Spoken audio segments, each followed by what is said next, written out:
ॐ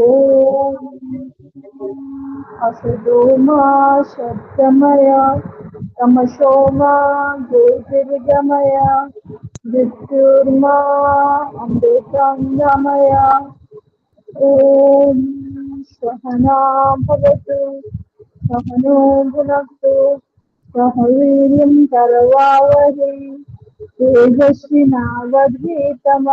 मा विद्विषावहै। ओम शांति शांति शांति। अपने हाथ को रगड़े और अपने आँखों पे हल्के से लगाएं। गर्म हवा महसूस करें। slowly up and down।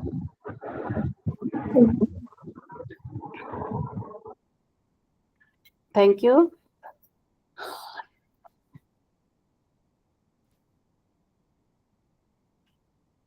Slides visible है सबको? स्क्रीन से शेयर हो रहा है? Yes ma'am, yes. ठीक है, तो हम लोग आईसीटी इन रिसर्च, मतलब रिसर्च में कहाँ कहाँ आईसीटी की जरूरत होती है। क्वेश्चंस कभी कभी इससे भी पूछे जाते हैं आपसे।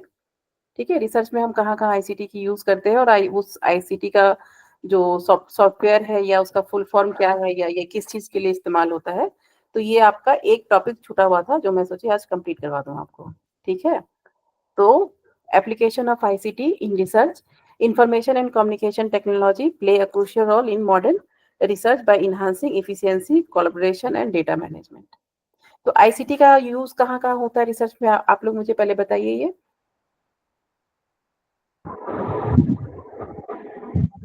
डिजाइन में कैसे देंगे? डेटा कलेक्शन और Design और and even in the report submission also we use report the submission. Okay, literature review, literature review we ICT होता है ना आपका। search engine। में थोड़ा काम फिर आपका स्टैटिस्टिकल एनालिसिस में, वो डिजाइन में आता है ना। हाँ, स्टैटिस्टिकल एनालिसिस जब आप करती हैं तो उसमें भी आईसीटी का पूरे रिसर्च में है। जिस फेज में आप जाएंगी ना, फेज 1, फेज 2, फेज 3, हर फेज में आईसीटी का यूज है रिसर्च में। और आजकल तो कुछ ज्यादा ही हो गया है एआई के कारण, है ना। तो क्या क्या है, पहले हमारा है डेटा कलेक्शन। जब भी हम डेटा कलेक्शन करते हैं तो उसके लिए गूगल फॉर्म या सर्वे मंकी यूज करते हैं। ये भी सॉफ्टवेयर है। सर्वे मंकी पे अगर आप अपना ये डाल देते हैं सर्वे, तो ये लोग खुद ही जो है आपको प्रमोट करते हैं, लेकिन कुछ चार्जेस लेते हैं आपसे ये। ठीक है, तो ऑनलाइन सर्वे में है आपका गूगल फॉर्म, और गूगल फॉर्म तो फ्री है, आपने गूगल फॉर्म बनाया, खुद से डिस्ट्रीब्यूट किया, है ना। सर्वे मंकी जो है आपको, ये भी एक सॉफ्टवेयर है अपने सर्वे को प्रमोट करने के लिए।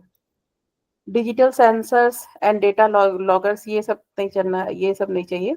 डेटा एनालिसिस, देखिए एक बार क्वेश्चन आया था 1 साल 2 साल पहले कि एसपीएसएस का फुल फॉर्म क्या है।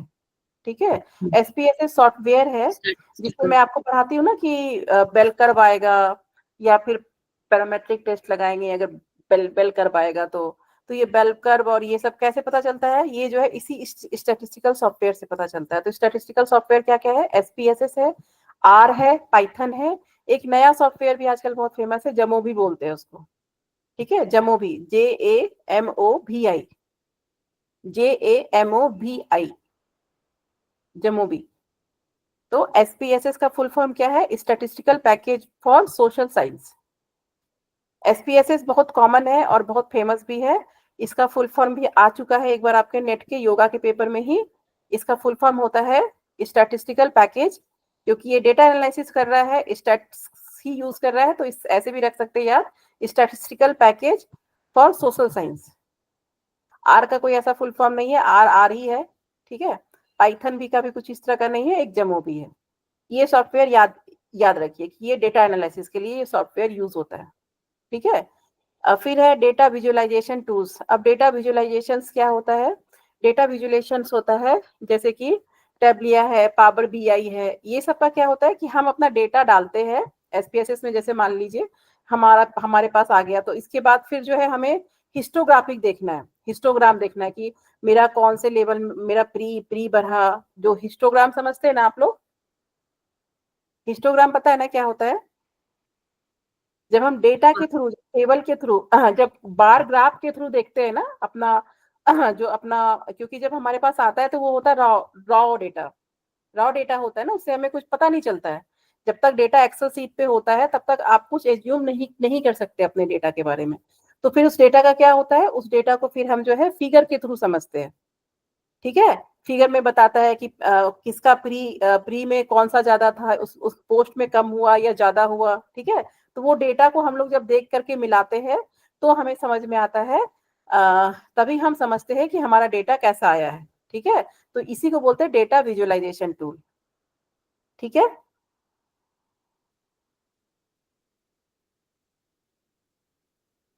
उसके बाद है आपका लिटरेचर रिव्यू। लिटरेचर रिव्यू आप सब लोग जानते ही है, रिसर्च गेट है, पबमेड है, फिर उसके बाद ये गूगल स्कॉलर है।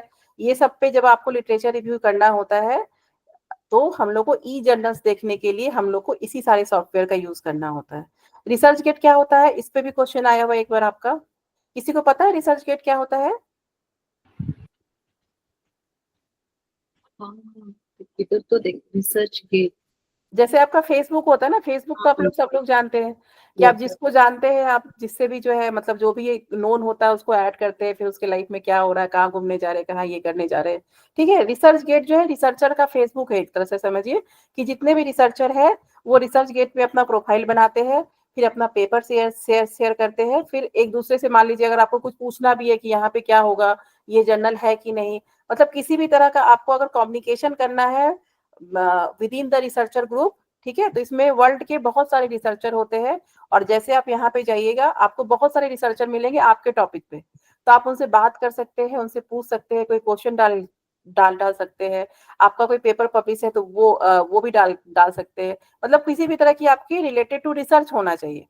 ठीक है, कोई भी इंक्वायरी होती है तो आप यहाँ पे पुटअप कर सकते हैं कि हाँ ये जर्नल है कि नहीं, ये कितने दिन में, जो भी हमारा डिस्कशन होता है। तो एक फेसबुक के भी तरह आपका रिसर्चर जो है, रिसर्च गेट रिसर्चर का जो है कम्युनिकेशन आपका पोर्टल है, कि जहाँ पे हर रिसर्चर, पूरे कंट्री के रिसर्चर रहते हैं और वो अपने बारे में अपडेट करते हैं, प्रोफाइल बनाते हैं, फिर आपको कुछ पूछना होता है तो वो बताते भी है आपको, और सब लोग अपना अपना कुछ ना कुछ देते रहते हैं यहाँ पे कि मैंने ये रिसर्च किया, तो ये अपडेट करते रहते हैं अपने आप को।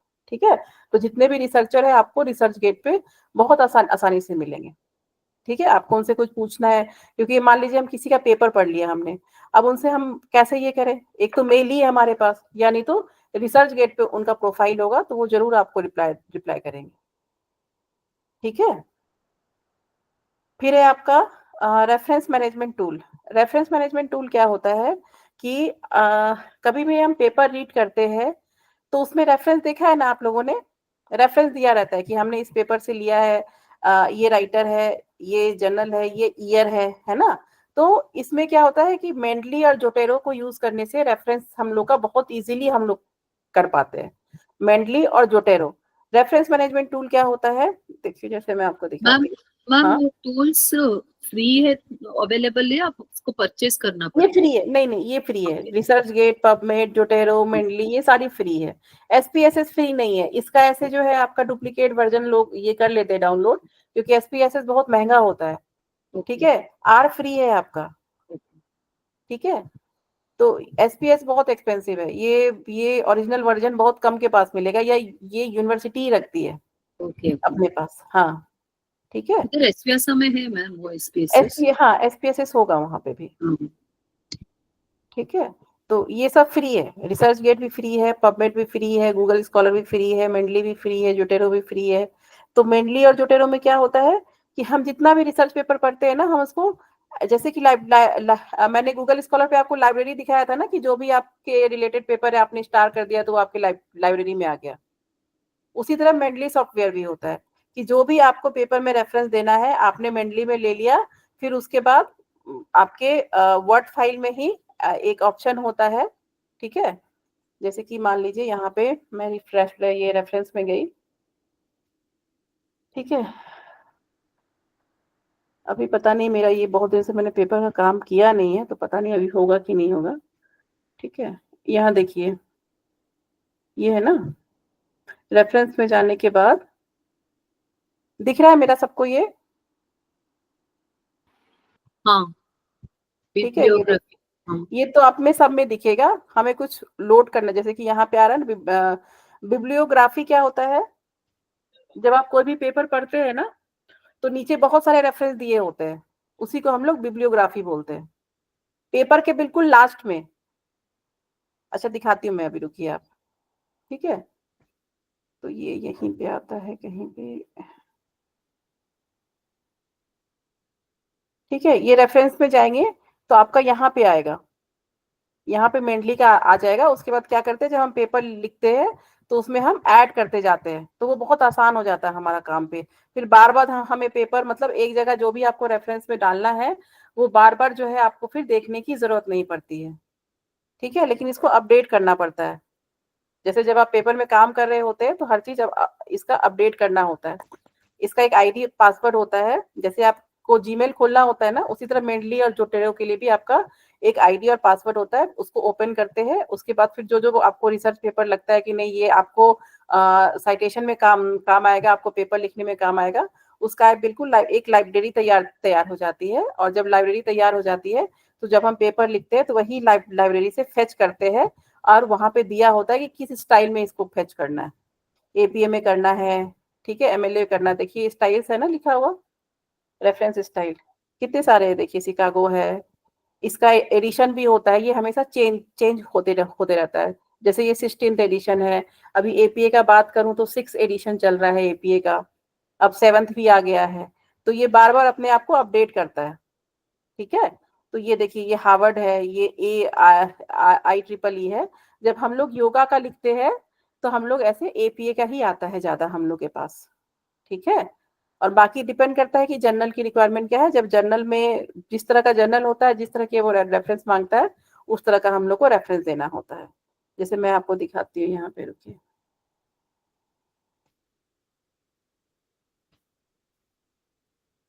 ये देखिए, जैसे हम गूगल स्कॉलर ही खोलते हैं यहाँ पे,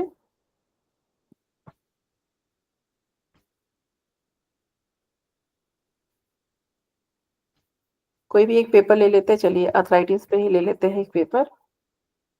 ठीक है, अब जैसे इसको हमने खोला,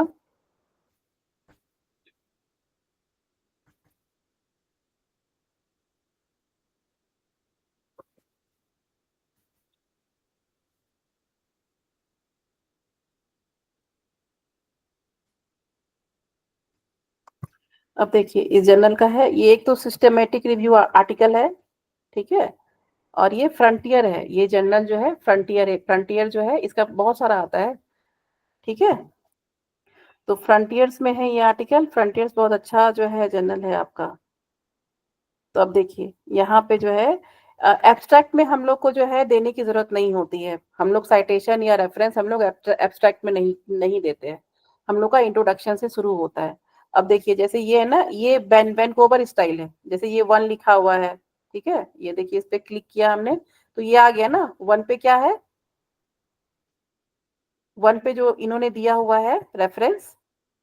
ठीक है, arthritis, अब जैसे हाँ, अब जैसे उसको 1 को क्लिक कीजिएगा आपके पास ये आ जाएगा कि 1 पे क्या है। इस पेपर में वो चीज लिखा हुआ है जो उन्होंने साइट किया है वहां पे। ठीक है, तो इसी को ये जो रेफरेंसेस है ना, ये पूरा इसको बिब्लियोग्राफी है ये आपका। जैसे आप बिब्लियोग्राफी पे टिक करते हैं ना, ये एपीए में करते हैं, एमएलए में करते हैं, ये पूरा उस स्टाइल में आ जाता है। ठीक है, 35 से 40 रेफरेंसेस मतलब होते हैं मिनिमम एक पेपर में। तो इतना हम लोग को लिखने की जरूरत नहीं है। जैसे हम बिब्लियोग्राफी पे टिक करेंगे, मेनली हमारे पास होगा, तो ये अपने आप सारा कुछ जो है नीचे आके आ जाएगा। आपको एक एक करके नहीं लिखना होता है। ठीक है, अब देखिए तो ये जो नंबर्स में दिया हुआ है ये वैनकूवर स्टाइल है। ये जो रेफरेंसेस हम जब नंबर्स में लिखते हैं, अभी हम आगे आगे देखेंगे क्लास में, तो इसको वैनकूवर स्टाइल बोलते हैं। मैम वो ऊपर ही सेलेक्ट कर सकते हैं क्या? वो मीन्स अलग स्टाइल है ये, एवरी पेपर हैज डिफरेंट। ये एक्चुअली ना हर चीज का एक लिखने का, जैसे कि ये जो हाँ, फ्रंटियर जर्नल है, ओके, हमें इसमें ऑथर्स गाइडलाइन पढ़ना होता है। जैसे मान लीजिए मुझे इस जर्नल में डालना है, तो सबसे पहले मुझे ऑथर्स गाइडलाइन पढ़ना होगा। ऑथर्स गाइडलाइन में ये जो स्टाइल बोलेंगे, एपीए बोले, वैनकूवर बोले, एमएलए बोले, ठीक है, वो स्टाइल हमें चूज करना होता है। इनका पहले ऑथर्स गाइडलाइन, आप कभी भी किसी जर्नल में जाएंगे ना, तो उस जर्नल में देखिएगा, जब इसको खोलिएगा तो उसमें एक ये बना होगा ऑथर्स गाइडलाइन, जैसे यहाँ पे ना सबमिट योर रिसर्च, तो इसी में आप जब क्लिक करेंगे तो देखिएगा ऑथर्स गाइडलाइन होगा, बस ऑथर्स गाइडलाइन में क्लिक करके ये जर्नल जैसा बोलेगी, जिस स्टाइल में बोलेगी, जितना आपको इंडेंट बोलेगी, जितना आपको मतलब ये जैसे बोलेगी वैसे ही आपको अपना पेपर सबमिट करना है। ठीक है, तो जैसे इनका वैनकूवर स्टाइल होगा, तो इसीलिए इसमें 1 2 3 ऐसे करके लिखा हुआ है, 4, ठीक है, 5 6, तो जैसे हम इस पे क्लिक करेंगे तो जो भी रेफरेंस इन्होंने दिया है, ठीक है, वो पेपर आ जाएगा हमारे पास। तो ये जब भी नंबर में होता है तो ये वैनकूवर कहलाता है। अधिकतर वैनकूवर में ही होता है कि जब हम नंबरिंग करते हैं अपने पेपर में, ठीक है। तो यही आपका जो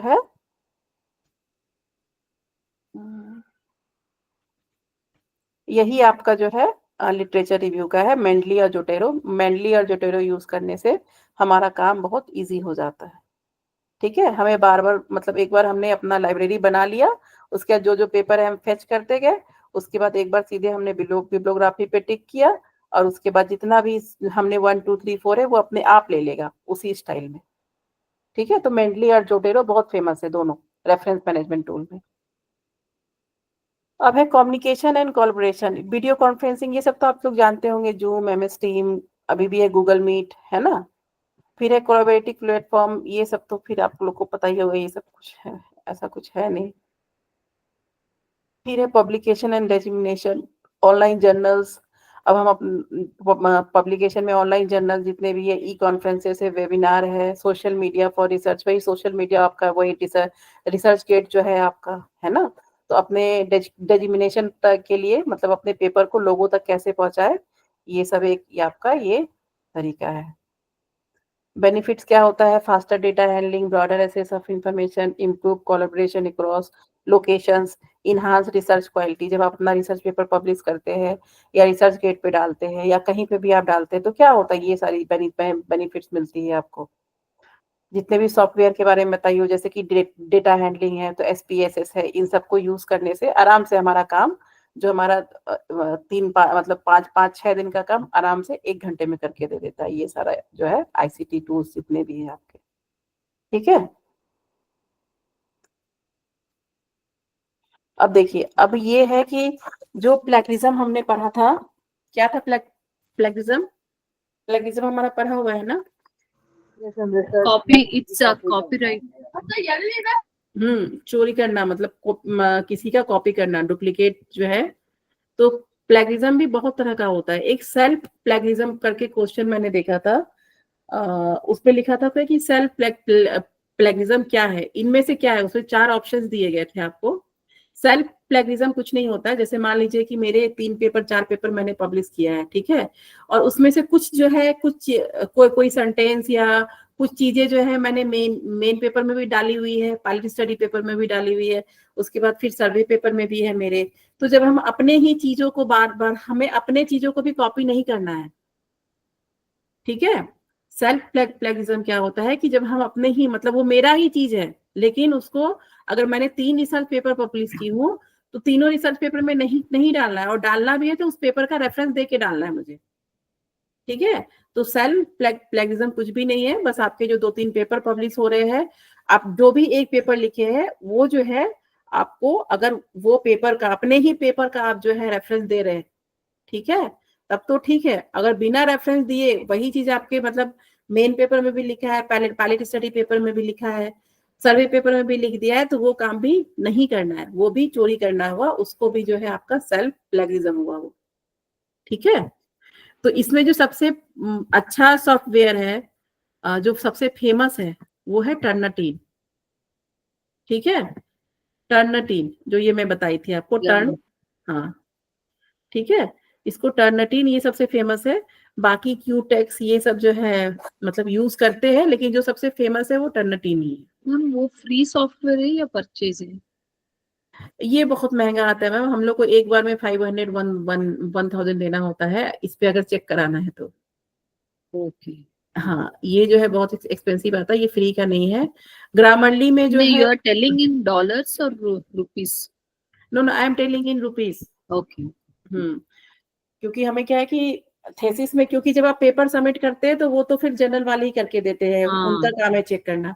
बट आप थेसिस सबमिट करते हैं तो थेसिस आपको रिपोर्ट लगा के देनी होती है। मतलब आपको ऐसे तो यूनिवर्सिटी में होता है, लेकिन फिर भी अपने इसके लिए कि मतलब कितना है एक बार चेक करने के लिए हम लोग को खुद से भी जो है करके ठीक करके देना होता है। उसके बाद फिर हम अपने यूनिवर्सिटी में जमा करते हैं। ठीक है, तो ये पेड है आपका। और ये होता भी नहीं है सब यूनिवर्सिटी में। जो बहुत बड़े यूनिवर्सिटी है ना, वही ये सारे सॉफ्टवेयर रखते हैं, क्योंकि इनका जो है इनका एक्सपेंसेस बहुत ज्यादा है। मींस जिधर ज्यादा पेपर पब्लिश होते हैं उधर आई बिल्कुल think they will keep it. बिल्कुल बिल्कुल बिल्कुल। SPSS का फुल फॉर्म लिखा हुआ है, ये क्वेश्चन आ चुका है इसलिए यहाँ पे मैं लिख दी हूँ, statistical package for the social science. ठीक है, अब देखिए रेफरेंसिंग स्टाइल क्या क्या होता है। थेसिस का फॉर्मेट जो है कभी कभी पूछते हैं। ठीक है, रिसेंटली भी एक थेसिस पे क्वेश्चन आया हुआ था जो हमने डिस्कस किया था अपने PYQs क्लास में, कि अगर किसी को हम लोग क्या था क्वेश्चन, क्या क्या, अच्छा, statistical package for the social sciences. ठीक है,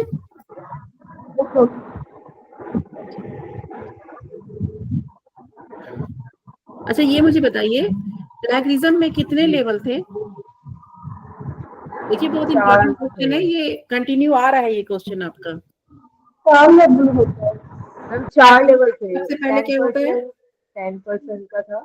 लेवल 0 होता है, लेवल 1 होता है, लेवल 2 होता है। लेवल ठीक है, लेवल 0 में क्या कितने से कितने % तक का होता है? Ma'am up to 10%। 10% तक का। उसके बाद 10 सेकेंड to लेवल में, 20 40 40 40 सेकेंड में क्या था? 0 to 10, 10 के बाद 10 to 10 40 to 40, then 40 to 60, 40 to and then 60 above. 60 above। Very good, इसको याद याद करके रखना है, क्योंकि ये लेवल्स भी कविता पूछते हैं।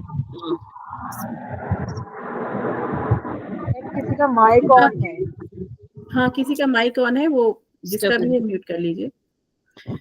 अब है format of thesis and article writing. Format of thesis में कुछ भी नहीं है, सबसे पहले टाइटल पेज होता है। ठीक है, जो मैंने आपको सिनॉप्सिस का दिया हुआ है ना लिखने के लिए, उसमें भी देखिएगा टाइटल पेज है आपका। तो सबसे पहला टाइटल पेज होता है, फिर डिक्लेरेशन या सर्टिफिकेट पेज होता है, कि आपने जो है रिसर्च करने के पहले, मतलब अपने प्लानिंग फेज जब आपका कंप्लीट हो गया था, तो मैंने कहा था ना कि ये IAC बॉडी से पास करना होता है, तो वो लोग सर्टिफिकेट देते हैं, है ना। फिर उसके बाद आपको CTRI में रजिस्ट्रेशन कराना होता है, तो फिर वहां पे भी सर्टिफिकेट मिलता है आपको रिसर्च का। तो रिसर्च में जितने भी इंपॉर्टेंट सर्टिफिकेट्स है, वो आपको जो है टाइटल पेज के बाद ही लगाना होता है। ठीक है, एक्नॉलेजमेंट में है कि आपने, मतलब आपने जब ये, क्योंकि ये 5 साल का जर्नी है आपकी, फैमिली लाइफ से लेकर के आपके टीचर, आपके प्रोफेसर, मतलब बहुत सारे लोगों को में जब तक हेल्प नहीं करते हमारा रिसर्च पूरा नहीं होता है। तो हम अपने खुशी के लिए, एक फॉर्मेलिटी के लिए हम एक्नॉलेज करते हैं कि मतलब मैं अपने हस्बैंड को करूं, बच्चों को करूं, अपने गाइड को करूं, है ना। तो ये जो है एक्नॉलेजमेंट होता है, जो अपने मन से आपको करना होता है, जिससे भी आपको लगे कि आपके इनके बिना आपका थीसिस नहीं हो पाता या PhD नहीं हो पाता, तो यहाँ पे हम एक एक्नॉलेजमेंट लेटर लाइक का देते हैं। ठीक है, फिर है एब्स्ट्रैक्ट। एब्स्ट्रैक्ट क्या होता है? एब्स्ट्रैक्ट में कभी भी कोई साइटेशन वाइटेशन नहीं होता है। एब्स्ट्रैक्ट आपका पूरे रिसर्च का एक छोटा सा जो है पार्ट होता है।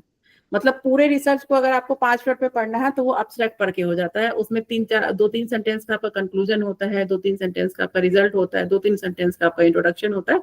एक छोटा जो है समरी समझिए आपके पूरे रिसर्च का, एब्स्ट्रैक्ट जो हो गया। फिर टेबल ऑफ कंटेंट में वही आपके जितने भी रिसर्च में आपने फिगर यूज किए हैं। ठीक है, फिर ये बिल्कुल आपके सिनॉप्सिस की तरह जो फॉर्मेट में आपको दी हूँ ना, बस इसमें सर्टिफिकेट्स वगैरह लगाना होता है आपको। उसके बाद इंट्रोडक्शन है, लिटरेचर रिव्यू है, मेथोडोलॉजी है, रिजल्ट है, डिस्कशन है, कंक्लूजन एंड रिकमेंडेशन है। ठीक है, तो ये सारी चीजें जो है आपकी इसमें आती है। बिब्लियोग्राफी मैं बताई ही आपको कि बिब्लियोग्राफी क्या होता है। जो हम रिसर्च पेपर के नीचे जितनी भी रेफरेंसेस देते हैं अपने पेपर में, वो इकट्ठा जो है हमें लिखना होता है। वो रेफरेंसेस हो गया, ये आपको बिब्लियोग्राफी भी बोलते हैं। ठीक है,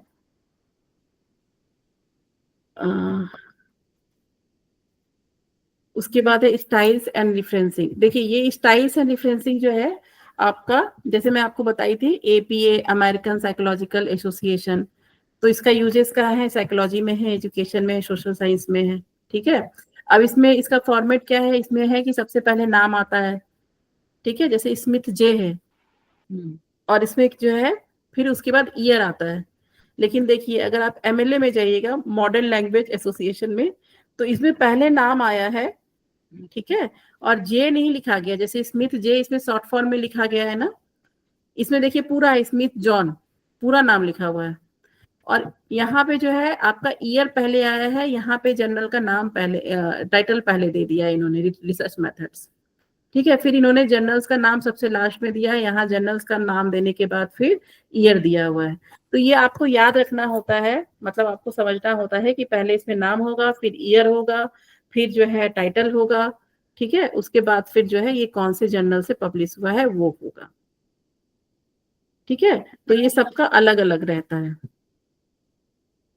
ये सबका अलग अलग होता है। एपीए फेमस है थोड़ा, एपीए जो है हम लोग बहुत यूज करते हैं, इनफैक्ट योगा में तो यही यही चलता है। तो एक का तो याद करके रखिएगा कि पहले नाम होगा, फिर ईयर होगा, फिर टाइटल होगा, फिर आपका जो है ये कहाँ से, ये है कौन से जर्नल से, वो होगा, ठीक है, जर्नल का नाम होगा।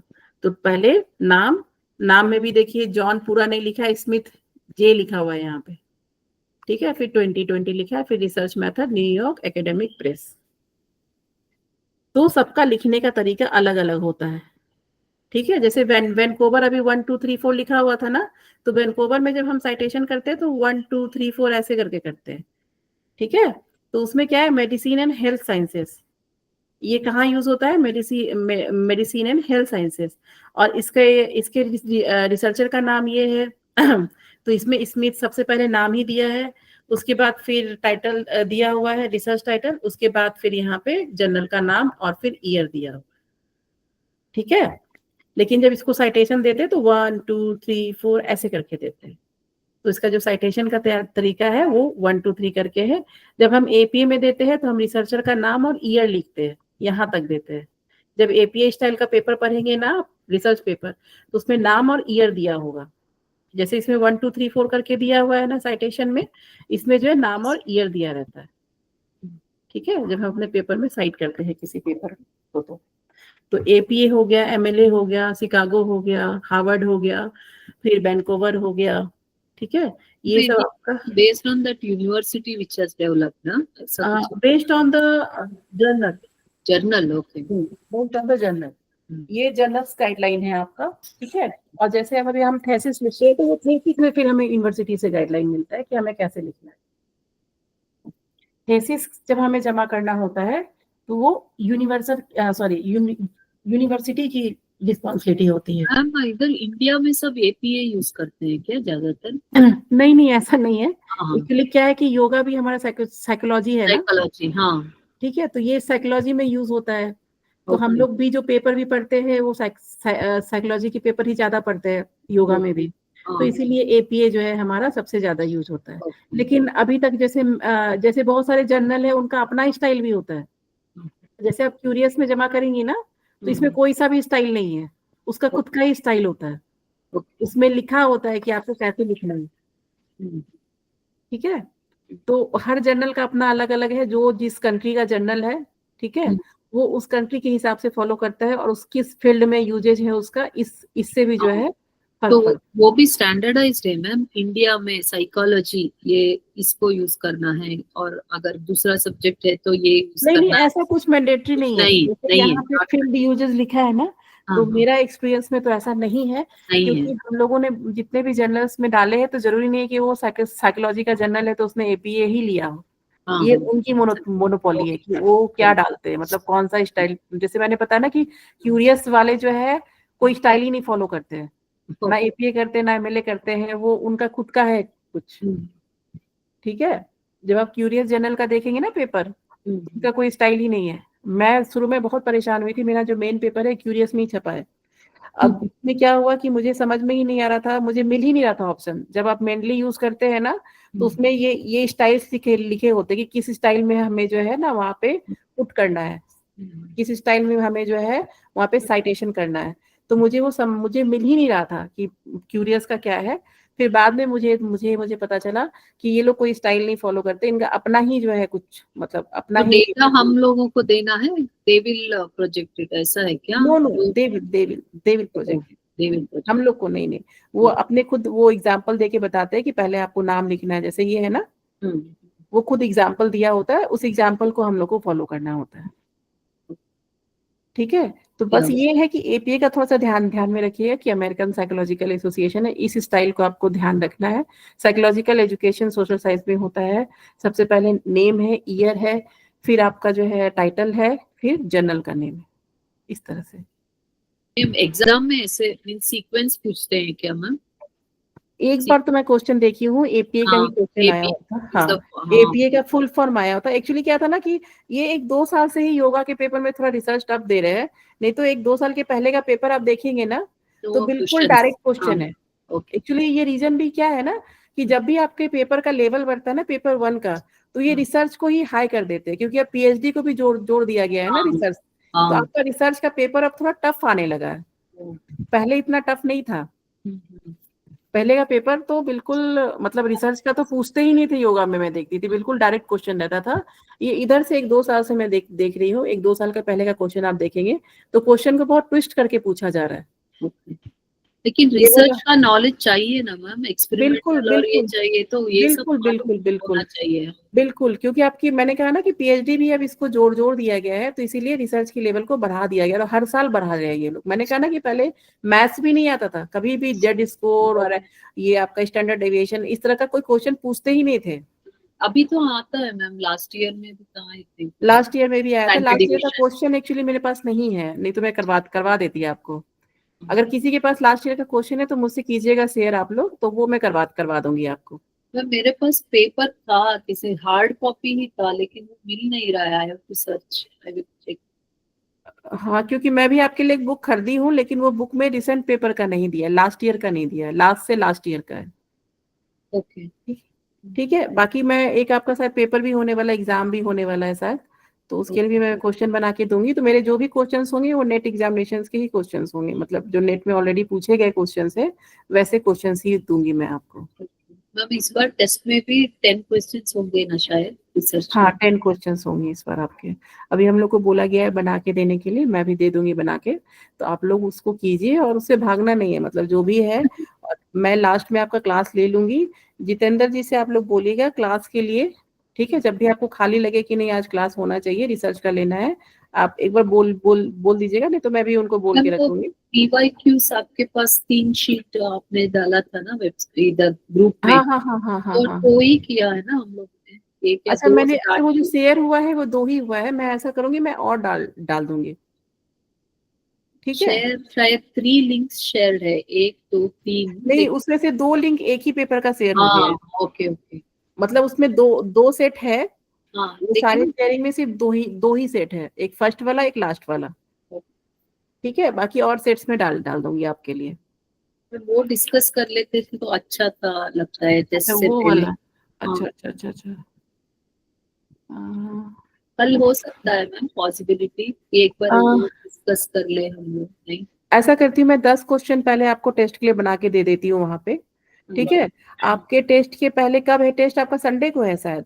संडे, संडे के पहले एक बार हम लोग पीवाईक्यू एक सेशन पीवाईक्यू का, क्योंकि मैं कोशिश करूंगी कि मैं फ्राइडे को ले लूँ आपका कोई क्लास, जब भी आपका खाली होगा ना। अब तो इस टाइम में कोई और क्लास होगी आपकी, तो होगा शायद। हाँ, तो फिर जो है जो भी टाइम होगा, मतलब जो भी टाइम बचेगा उस टाइम में फिर हम लोग ये कर लेंगे, पीवाईक्यूज कर लेंगे, पूरे 1 घंटे का रखेंगे। 2 to 3, 3 to 4 अभी है, then only gap is next is 5:30 से होगा, तो 4 to 5 नहीं होगा, 4:30 to 5:30 या 4 to 5 शायद। अच्छा, ठीक है, कोई नहीं, मैं ऐसा करती हूँ कि चलिए मैं पूछ के रखती हूँ, आप भी मुझे मैसेज कर दीजिएगा एक बार टाइमिंग का ना, तो मैं उनको टाइमिंग दे दूंगी मैं खुद से। मैम वो पीएसक्यूज करा दीजिए मैम पहले ही, मींस इट हेल्प्स, क्योंकि उसमें जब सॉल्व मैं समझ रही हूँ, क्योंकि क्या है कि आप उस चीज को जान रहे हैं फिर भी पीवाईक्यूज हो नहीं रहा है, मैं समझ रही हूँ इस चीज को क्योंकि प्रैक्टिस नहीं है PYQs को, और PYQs ही आपको बहुत ज्यादा प्रैक्टिस करना है प्रैक्टिस करना है। किसी भी सब्जेक्ट का। आप कोई भी सब्जेक्ट पढ़ रहे हैं ना, अगर PYQs अभी से नहीं स्टार्ट करेंगे तो फिर वो पेपर नहीं हो पाएगा फिर आपसे। थियरी पेपर में तो थोड़ा ठीक है, हाँ थियरी हाँ लेकिन रिसर्च में क्या वो नेगेटिव एलिमिनेशन मेथड यूज करते हैं ना, तो हाँ थोड़ा हाँ। बहुत प्रैक्टिस चाहिए उसको। तो मैं ऐसा करती हूँ ना सुषमा जी, मैं जो है आपको पेपर भेज देती हूँ, ठीक है? हाँ, we will, आप yeah, लोग उसको होमवर्क करके रखिए, पहले आंसर, खुद से हाँ, सोचिए, हाँ, कि आपको मतलब क्या क्या सोच, मतलब फर्स्ट टाइम जो परसेप्शन आता है जिसको धारणा बोलते हैं, आपके मन में क्या आ रहा है सबसे पहले, कौन सा आंसर, वो पता करना बहुत ज्यादा जरूरी है। तो मैं आपको ऐसा करती हूँ, ग्रुप में भेज देती हूँ। फिर जो भी टाइम खाली होगा, आप मुझे फ्राइडे का बस एक टाइम बता दीजिएगा कि ये टाइम हमारा खाली है, उस टाइम में फिर मैं ले लूंगी क्लास आपकी। ओके, ठीक है? तो हाँ। मैं आज ही आपको क्वेश्चन शेयर कर दूंगी। यस, तो मैं कितने पेपर, मैं कितने का कितने ये कर दूं आपको शेयर, 2-3 पेपर कर दूं मैं शेयर? हाँ मैम, जो आप जिसमें ढूंढ के दे देंगे ना वो पेपर शेयर कर दीजिए। अच्छा ठीक है। और किसी के पास अगर रिसेंट ईयर का है तो आप लोग प्लीज मुझसे कर लीजिएगा शेयर, तो उसको भी मैं इंक्लूड आई कर विल दूंगी। सर्च वंस, किधर तो रखा है, I know it is there but I have to remember that place. अच्छा, 1 or 2 days I will try. Memory map नहीं हो रहा है, वो PhD का सब प्रिंट आउट लिया था, उसके बीच में किधर तो रखा है, लेकिन वो ढूंढना, अभी 2 बजे से क्लास शुरू होता है, मॉर्निंग को टाइम ही नहीं रहता है इधर। अच्छा, कोई बात नहीं, किसी के पास भी हो इसमें, मेघा जी, Yes, आशा जी, शोभा जी, आप लोग के पास किसी के पास नहीं है? Ma'am it's my first time, तो नहीं है मेरे पास पेपर। अच्छा, आपके पास नहीं है। शांति जी, किसी के पास भी नहीं है प्रीवियस ईयर का नो पेपर? मैम। नहीं अच्छा, तो वो नेट पे ढूंढना मैम पड़ेगा। वो हमारे बैच में लवी जी है, उन्होंने शायद दिया था पिछली बार, हिंदी वाले बैच। I think हाँ, उनके एक पास हो निष्ठा जी भी सकता है। ज्वाइन की थी ना पिछली बार, वो भी थी, लेकिन उनके पास पेपर नहीं। मैं पूछी थी उनसे ग्रुप, मतलब वो मेरे साथ है व्हाट्सएप पे, तो मैं बोली थी उनको शेयर करने के लिए, लेकिन उनके पास है नहीं पेपर। कोई बात नहीं, किसी के पास भी है ग्रुप में डाल के देखिए, जिसके पास भी हो जाए, ठीक है? तो प्रीवियस ईयर क्वेश्चन कर लेंगे एक बार हम लोग।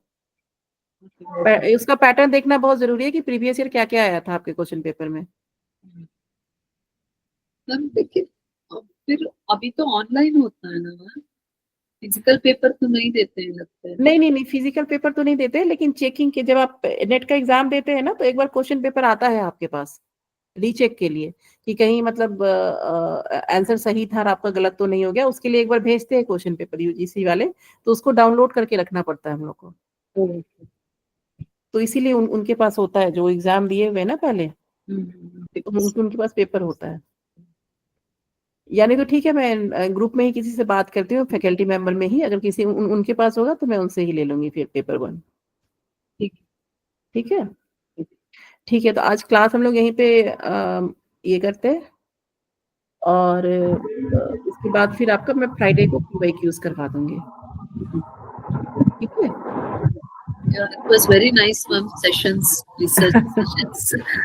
Actually, it used to keep us alive. 2 बजे खाना खाने के बाद तो नींद आता नो है नो, ना, इट्स गुड टू नो। आप लोग का फीडबैक बहुत इंपॉर्टेंट होता है, ठीक है? तो आपको क्लास एक्चुअली क्यों बोल रही हूँ कि actually I have a habit of having T soon after the food. तो अभी आपका ओके। 2 बजे शुरू होता है रिसर्च, हाँ, तो मुझे टी हाँ, बनाने का टाइम नहीं मिलता है, तो आई रिसर्च सुनने के बाद मुझे नींद नहीं आता है, बाद में I shifted my time tea time.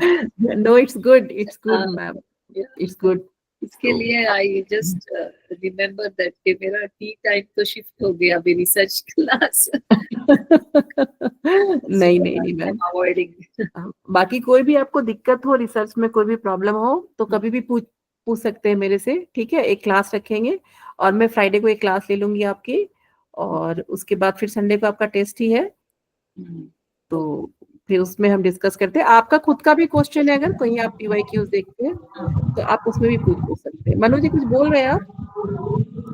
वो जो क्वेश्चन देंगे वो क्वेश्चन आंसर करके आपका पर्सनल नंबर में भेजना है व्हाट्सएप में, या फिर ग्रुप में ही भेजना है? कोई नहीं, आप मुझे पर्सनल नंबर पे भेज सकते हैं। ग्रुप एक्चुअली मैं बहुत बार देखती नहीं हूँ, तो ओवरलुक हो जाता है, तो आप पर्सनल नंबर पे भेज दे तो ज्यादा बेटर है। ठीक है, अगर कोई क्वेश्चन आपको लगता है कि नहीं पढ़ा हुआ है, नहीं समझ में आ रहा है, तो हम उसको डिस्कस कर लेंगे, ठीक है? You are to which place? You are in Uh, Bangalore? no, actually I am living in Delhi. Delhi, okay. हाँ. ओके, हाँ, ठीक है, चलिए फिर मैं यही क्लास ओवर करूँ फिर? yeah. चलिए, Thank you so much. Ma'am, thank you so much. आपने बहुत Wonderful अच्छी sessions, yeah. Okay, thank you so much. Yeah. I think I will contact you sometime, ma'am. मेरा